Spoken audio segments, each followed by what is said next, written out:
talk to you about training your back at home. Now, training your back at home can be slightly more difficult than training any other muscle part. Let's say compared to your legs, we can easily do a squat.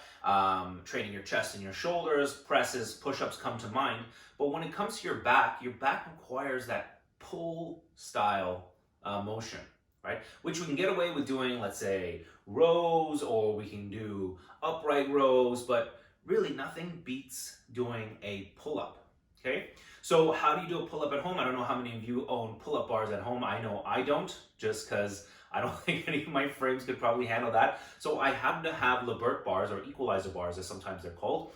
And I have them placed on the floor like this. Now they're great because they're relatively pretty inexpensive.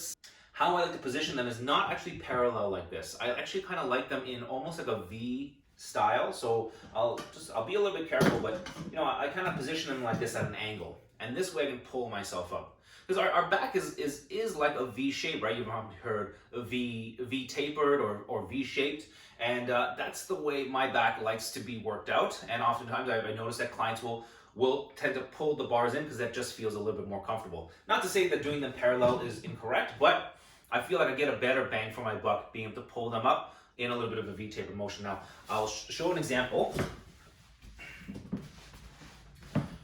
Okay, so I make sure that my chest kind of lines up with this black portion over here.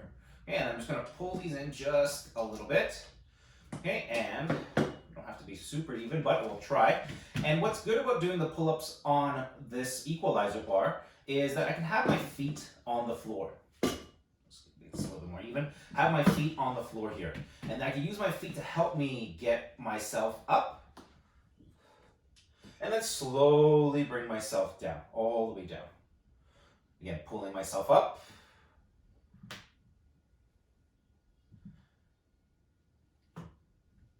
And down. Okay? So I'm going to show a couple different variations, but before I do, I want to go over the most common mistakes that people make when they do the pull-up on these bars, or really any like if you have something that you can kind of hang off at home, if you happen to have barbells that you can do reverse pull-ups with.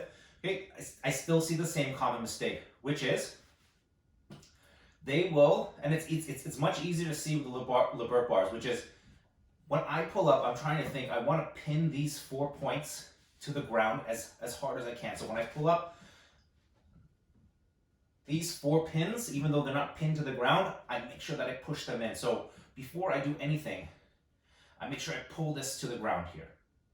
Okay, so that's not moving. If I feel that it's starting to shake a little bit, okay, I better make an adjustment. I gotta adjust the bar, or I gotta adjust my body so that when I give it that initial pull, I don't feel the shaking and I feel secure, because the last thing I want is to be able to pull up and then the bars kind of come together. Okay, very dangerous. Okay, the second thing that I also notice is that people tend to use their shoulders and use their arms to try to pull themselves up. Okay, when in fact, before I even make any kind of pull, I kind of almost roll my shoulders up to my ear and I pull down. And right away, I already feel my lats and my back engaged here. And I can use my feet to help me push myself up and then slowly make my way down.